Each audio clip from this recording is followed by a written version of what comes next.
Hey everyone, how's it going? Welcome back to Lunch of the Market. Alright, Google, that worked out quite nicely. Hopefully you caught our tweet at some point during the day if you were long that put butterfly for Google. We got out at $2.50. You actually could have gotten $3, maybe even a little north of that for that butterfly.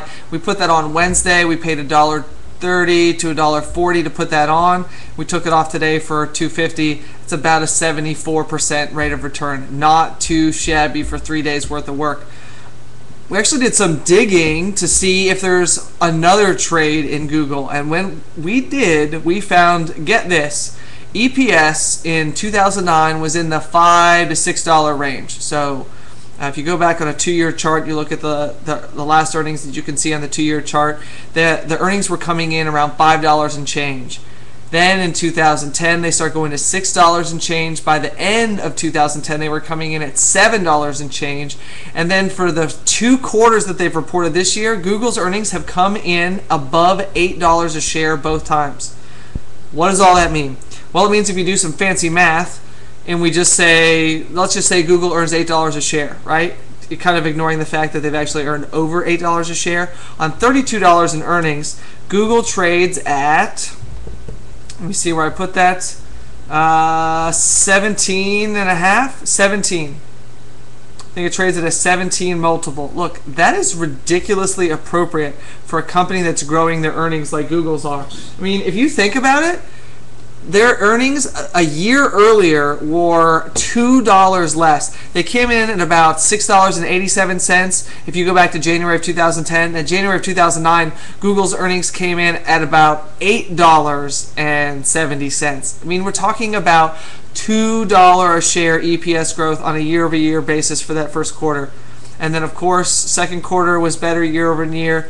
It was sequentially a decline, but then the fourth quarter, which is the numbers that you get in January when they report, is their best ads because a lot of retailers are really trying to push out, a lot of companies are trying to push out merchandise and services and products and things in the fourth quarter because it's, the holidays, Christmas, Thanksgiving. So fourth quarter is always a big quarter, so seasonally we did expect to see that sequential downturn in terms of Google earnings, but year over year these guys are growing earnings at a ridiculous rate. And I have to say, in terms of being innovative, think about it. IBM at one point was basically almost solely responsible for bringing the personal computer to the American home, well, almost all over the world.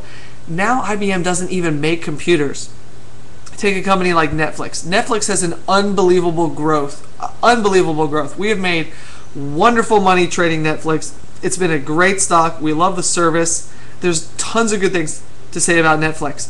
But Netflix does one thing, right? And at some point, if we think about all the companies that only do one thing, eventually they either settle in and they become like a nice dividend-paying business, or they go away.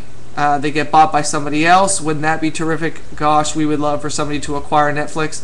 It'd be tough to see Netflix as a standalone business if they continue to do just what they do now, to see them as a standalone business in, say, I don't know, 5 years, 10 years at the rate that the technology changes.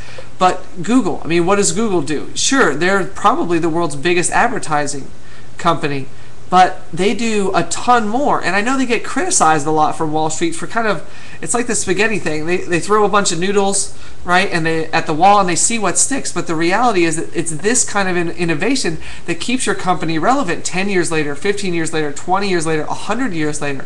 I mean, again, IBM went from the maker of the personal computer, almost the inventor of the personal computer, to they don't even sell computers anymore. They do a little bit of server business, but large part they're a big consulting firm. They're a service firm. They're a cloud firm. They're a data storage firm. I mean, they're a technology innovation solutions firm, but they don't make personal computers. So that's our argument with Google is, if you take a look at backing out their cash, they've got $113 a share in cash. If you back that out and then redo the math on $32 in earnings, the number that we came up before, you're talking about a company that trades at 12.96 PE once you back out the cash. And backing out the cash is not uncommon. It's not something fancy that we're doing with just Google. This gets done with Apple and other companies that have massive amounts of cash on the balance sheet. And the reality is that Google is a pretty well-run company that mints a lot of cash. I mean, they make a lot of money. They have a ton of cash on the balance sheet.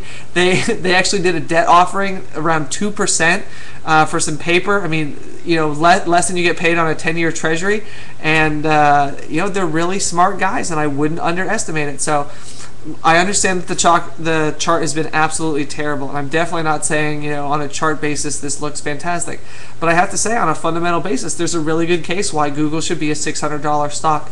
Even if you don't back out the cash, Google should be a $600 stock, especially if they come in with EPS that continues to come in around this $8 level or even higher. I mean, all these numbers change if A, the market gives them a higher multiple, or B, the earnings come in higher than $8 a share. And again, both quarters, they've already come in above $8 a share. We're just setting $8 as a baseline for the year for full year EPS to get the number to $32. All right, next, Cargill, which owned a huge chunk of Mosaic, finally got rid of about 115 million shares. They still have about 50 million shares to get rid of, but the big heavy lifting is done. They priced the secondary offering at $65 a share, and the best part of this whole thing is that it wasn't dilutive. The actual share count for Mosaic shares doesn't change at all. This is a result of the estate for Margaret Cargill. Margaret A. Cargill. So this is something that they had to do. This isn't, we don't like Mosaic or we want to spin off the business, or right. This is a result of her passing away, having to settle up the estate, and they just owned a ton of this stock. And Cargill itself isn't publicly traded, so they'd have to really do something nasty to Cargill if they had to meet this out for the inheritance. And so, of course, what's on the table? The large Mosaic shareholdings that they had. So they did a secondary, got priced at 65. It was right below where the stock was trading, so it's really good pricing. It did very little damage to the shareholders, as of the time it's priced. Now the argument, of course, is when this news got announced, then the stock sold off until its current level. But now that a huge stepping stone has been overcome, some of the overweight or the overhang, the stock overhang, has kind of been taken off the table. So that's good. Look, the stock trades at 13 times trailing earnings, 11.95 of forward earnings. They've got $7.51 a share in cash. So, if we start to back out the cash in this stock, valuation gets really attractive. And get this, they have $1 billion in free cash flow. $1 billion in free cash flow. If we compare them to their next competitor, Potash, the valuation isn't as attractive. They're much more levered than Mosaic is, and they only earn $300 million in free cash flow, where Mosaic earns $1 billion in free cash flow and has tremendously more cash on the balance sheet than debt. In fact, they've only got like $886 million in debt, and they've got over $3 billion in cash on the balance sheet at Mosaic. Really clean balance sheet. Great business. Probably some of the pressure in the whole space has come from the fact that there's been so much rain this year, and obviously it's hard to fertilize and plant crops when it just rains incessantly. So we'll see how the planting season goes this year. Obviously, kind of a bullish crop report would help out this stock tremendously. Some favorable earnings, right? We're gonna have to wait a while, but when we see earnings the next time after the summer, that would obviously be a boon for the stock if they can come in and say that fertilizer inventories are down and this stuff is humming and people are planting worldwide because of higher demand and higher crop prices. So it's a really clean business. We like the story a lot. Bullish way to play it is to sell put spreads. The other way to play it is to do a long in-the-money call spread. So we sold some put spreads for the June expiration, hoping that this overhang being removed keeps the stock above $65 a share. That's our way to play. Thanks for tuning in again to Lunch at the Market. Hope your week was okay. I know it was a rough one for us. Come back to play another day, right? You got to stay in the game. Thanks for tuning in again today. Don't forget to check out the rest of the episodes of Lunch at the Market at magnumopusfinancial.com. Then click on the Lunch at the Market button. You can see all the videos right there, and you can get the copy, the written stuff, from stockpicker.com right on the page at magnumopusfinancial.com/lunch.